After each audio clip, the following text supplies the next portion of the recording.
벌써 7월입니다. 2022년의 하반기가 시작된 거죠. 뭐 하느라 이토록 세월이 빨리 갈까요? 코로나로 시끌벅적했던 시간도 아득히 멀어져 가는 것 같습니다. 2년 전, 그러니까 코로나가 한참 기승을 부리던 2020년 10월에 말씀 묵상 네 번째 시즌으로 사무엘하를 했었습니다. 사무엘하의 마지막 장이 바로 다윗의 인구조사에 관한 말씀이었고, 오늘 우리는 같은 사건에 대한 역대상의 기록을 보게 될 거예요. 사소한 차이를 제외하고는 사무엘하 24장과 역대상 21장의 내용은 거의 같습니다. 사무엘하 24장과 역대상 21장은 모두 다윗의 인구조사를 죄라고 합니다.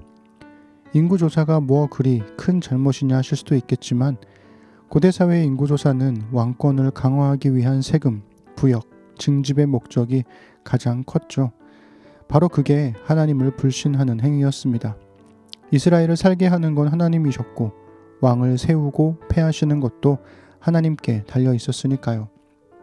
다윗의 인구조사 기록에서 사무엘하와 역대상의 가장 큰 차이는 누가 다윗의 죄를 부추겼냐는 거예요. 사무엘하에서는 하나님의 분노가 다윗을 부추겨서 하게 했다 하고, 역대상에서는 사탄이 부추겨서 하게 했다 합니다. 여기서 하나님에 대한 인식론의 변화를 볼 수 있습니다.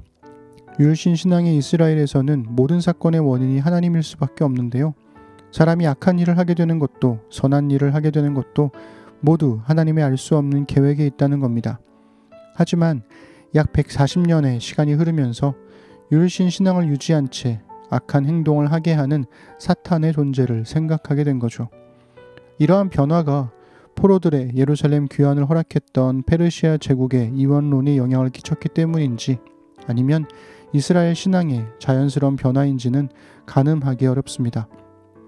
오늘은 역대상 21장 1절부터 22장 1절까지 세 번역으로 읽어드릴게요. 조금 길지만 금요일이니까 이해해주세요. 사탄이 이스라엘을 치려고 일어나서 다윗을 부추겨 이스라엘의 인구를 조사하게 하였다. 그래서 다윗은 요압과 군사령관들에게 지시하였다.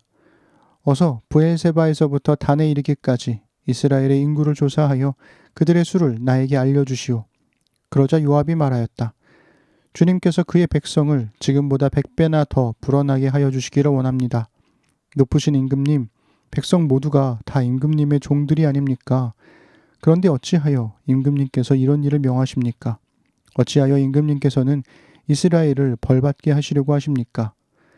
그러나 요압은 더 이상 왕을 설득시킬 수 없었으므로 물러나와서 온 이스라엘을 두루 돌아다닌 다음에 예루살렘으로 돌아왔다. 요압이 다윗에게 백성의 수를 보고하였다. 칼을 빼서 다룰 수 있는 사람이 온 이스라엘에는 110만이 있고 유다에는 47만이 있었다. 그러나 요압은 왕의 명령을 못마땅하게 여겨 레위와 베냐민은 이 조사에 포함시키지 않았다. 하나님께서 이 일을 악하게 보시고 이스라엘을 치셨다. 그래서 다윗이 하나님께 자백하였다. 내가 이런 일을 하여 큰 죄를 지었습니다. 그러나 이제 이 종의 죄를 용서해 주시기를 빕니다. 참으로 내가 너무나도 어리석은 일을 하였습니다. 주님께서 다윗의 선견자 갓에게 말씀하셨다. 너는 다윗에게 가서 전하여라. 나 주가 말한다. 내가 너에게 세 가지를 제안하겠으니 너는 그 가운데서 하나를 택하여라. 그러면 내가 너에게 그대로 처리하겠다. 갓이 다윗에게 가서 말하였다. 주님께서 말씀하십니다. 너는 선택하여라.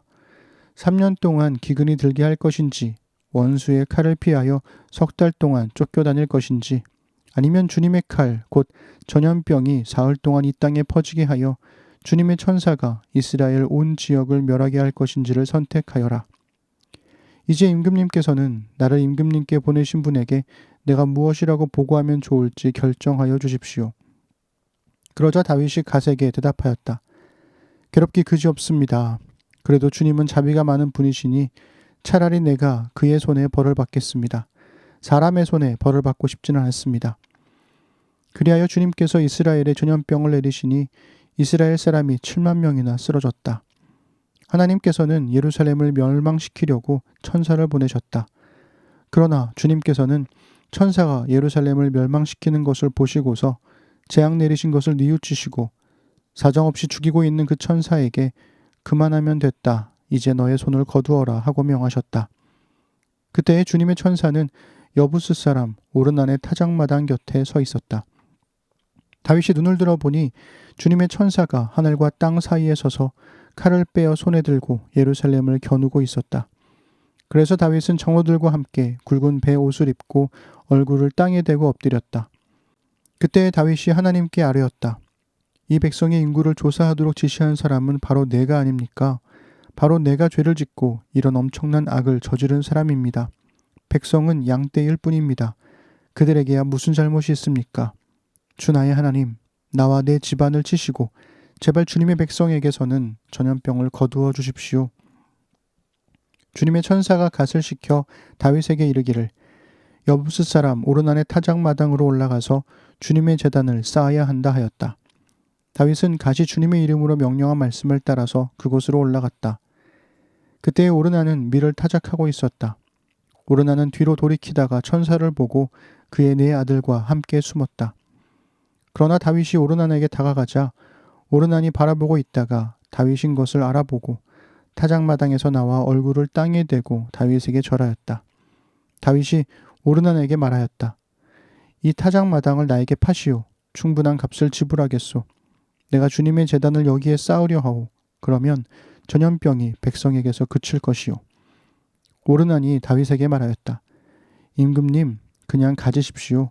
높으신 임금님께서 좋게 여기시는 대로 하십시오. 보십시오. 제가 소는 번제물로, 타작기구는 땔감으로, 밀은 소제물로 모두 드리겠습니다. 그러나 다윗 왕은 오르난에게 말하였다. 그렇게 해서는 안 돼요. 내가 반드시 충분한 값을 내고 사겠소. 그리고 주님께 드릴 것인데 내가 값을 내지도 않고 그대의 물건을 그냥 가져가는 일은 하지 않겠소. 또 거저 얻은 것으로 번제를 드리지도 않겠소. 그래서 다윗은 그 터 값으로 금 600세겔을 오르난에게 주고 거기에서 주님께 제단을 쌓아 번제와 화목제를 드리고 주님께 아뢰었다. 그러자 주님께서는 하늘로부터 불을 번제단 위에 내려서 응답하셨다. 그리고 주님께서 천사에게 명하셔서 그의 칼을 칼집에 꽂게 하셨다. 그때 다윗은 주님께서 여부스 사람 오르난의 타작마당에서 그에게 응답하여 주심을 보고 거기에서 제사를 드렸다. 그때에 모세가 광야에서 만든 주님의 성막과 번제단이 기브온 산당에 있었으나 다윗은 주님의 천사의 칼이 무서워 그 앞으로 가서 하나님께 예배를 드릴 수 없었다. 다윗이 이르되 이는 여호와의 하나님의 성전이요 이는 이스라엘의 번제단이라 하였더라. 아멘. 하나님은 다윗의 죄에 대한 세 가지 선택사항, 즉 3년간 기근, 3개월간 도망, 3일간의 전염병 중에 하나를 선택하게 하십니다. 흔히 기독교 신앙에서 용서를 말할 때 아무 조건 없는 용서를 생각할 때가 많은데요. 저는 그게 기독교의 용서를 가장 크게 오해하는 지점이라는 생각이 들어요. 우리가 예수님을 믿음으로 구원받는다는 것이 무조건적인 용서를 말하는 걸까요?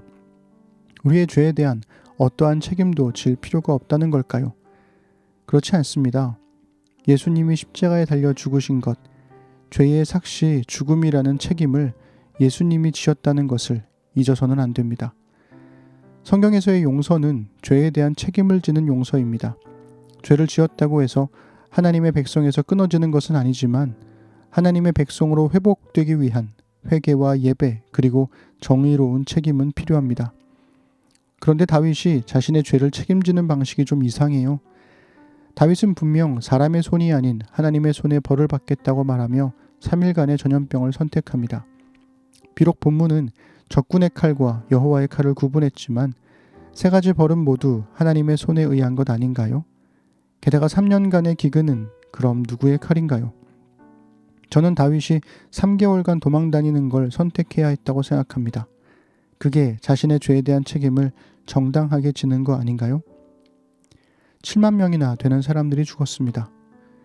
6월 30일 기준 코로나로 인한 우리나라의 누적 사망자 수가 24,547명입니다. 그런데 3일도 채 되지 않아 7만 명이 죽었으니 말 그대로 엄청난 재앙인 겁니다. 하지만 하나님은 3일도 채 되지 않아 오르난의 타작마당에서 예루살렘을 멸망시키려는 듯 죽음을 휘두르는 천사를 멈추시죠. 그리고 주님의 천사가 서 있던 오르난의 타작마당이 바로 예루살렘의 성전 터가 됩니다. 엄청난 재앙을 휘두르며 죽음이 용솟음치던 바로 그 현장이 이스라엘의 죄를 용서하는 현장이 됩니다. 그리고 바로 그 장소가 이스라엘이 하나님께 예배를 드릴 성전이 되는 거죠. 과거에 어떤 잘못을 저질렀는가는 중요하지 않습니다. 그 잘못을 어떻게 바로 잡았느냐가 중요하죠. 성전은 어그러진 관계를 회복하는 현장이 됩니다.